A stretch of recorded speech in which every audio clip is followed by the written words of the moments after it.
Just hours ago, a declaration from Washington sent shockwaves across the globe, stirring a mix of hope, skepticism, and urgent questions. United States President Donald Trump has announced that Israel has agreed to the necessary conditions to finalize a 60-day ceasefire in Gaza.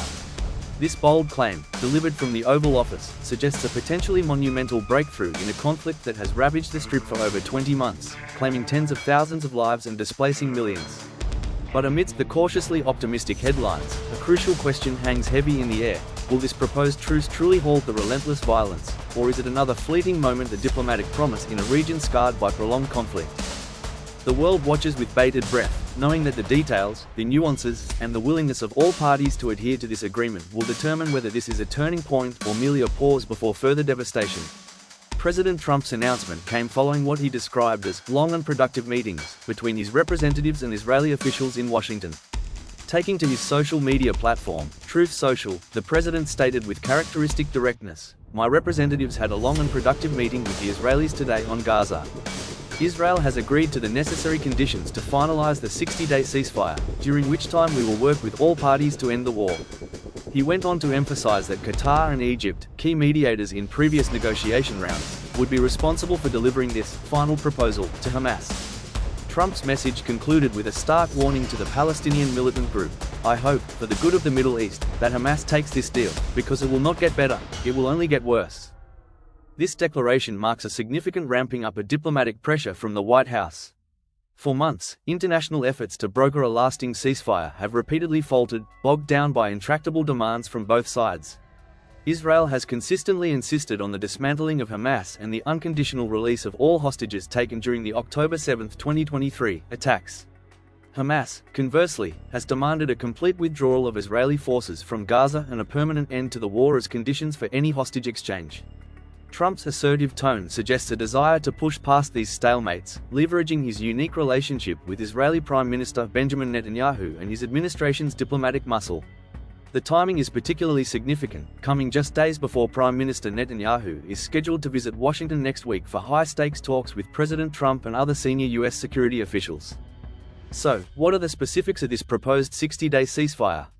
While President Trump's public statements were light on explicit details, reports from diplomatic sources and news agencies suggest a multi-stage process.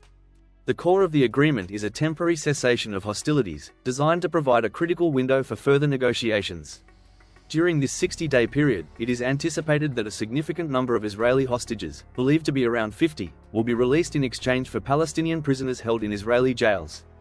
Humanitarian aid, which has been severely restricted and desperately needed in Gaza, is also expected to flow into the Strip in much larger quantities, addressing the catastrophic conditions faced by the civilian population. However, the conditions to finalize remain the crucial, undisclosed element. Previous ceasefire attempts have crumbled over fundamental disagreements on what happens after the initial truce. Hamas has consistently sought guarantees that any temporary ceasefire would lead to a permanent end to the war and a full Israeli withdrawal. Israel, on the other hand, has been adamant that it reserves the right to resume military operations if its objectives, particularly the eradication of Hamas, are not met. This key sticking point has been the undoing of multiple proposals. The current proposal, mediated by Qatar and Egypt, reportedly reflects some changes aimed at addressing Hamas's earlier objections, but whether these changes are sufficient remains to be seen. Reports suggest that the plan includes swapping Israeli hostages for Palestinian prisoners, but the exact phases and numbers are not yet public. Trump's special envoy, Steve Witkoff, is believed to have played a pivotal role in steering the discussions that produced this new version of the deal. Despite Trump's announcement, the reality on the ground in Gaza remains grim. The violence has shown no signs of abating, even as diplomatic efforts intensify. Just yesterday, Israeli airstrikes reportedly hit at least 50 targets across Gaza, with many concentrated in eastern Gaza City. Medical sources reported that dozens of Palestinians, including women and children, were killed in the preceding 24 hours. The Gaza Health Ministry, which does not differentiate between combatants and civilians, states that the total death toll since October 2023 has now surpassed 56,500, with over 133,000 injured. These numbers underscore the devastating human cost of the conflict and highlight the urgency of any true ceasefire. Reports of continued airstrikes, particularly those targeting areas with displaced civilians, further complicate the narrative of an impending truce.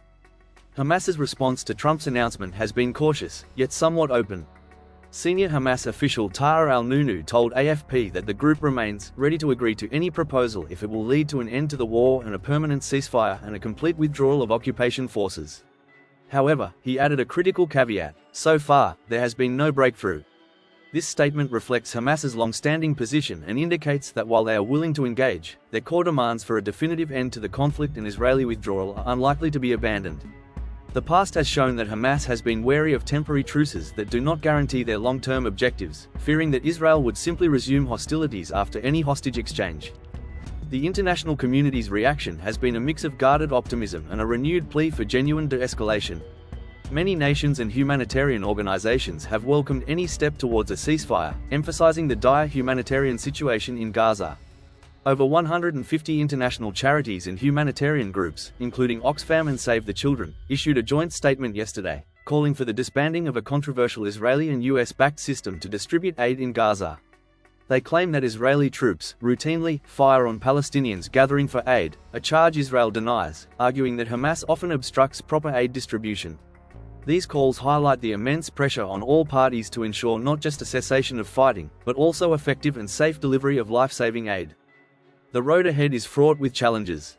Prime Minister Netanyahu's upcoming visit to Washington next week will be a critical juncture.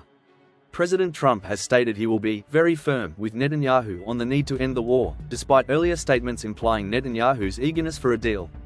The success of this 60-day ceasefire hinges not only on Hamas's acceptance but also on the willingness of both sides to negotiate in good faith on the more permanent resolution that must follow. The history of this conflict is littered with broken truces and failed diplomatic initiatives.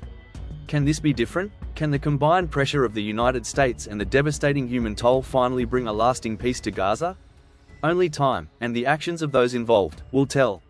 Please like, subscribe, and turn on notifications to stay updated with the latest breaking stories.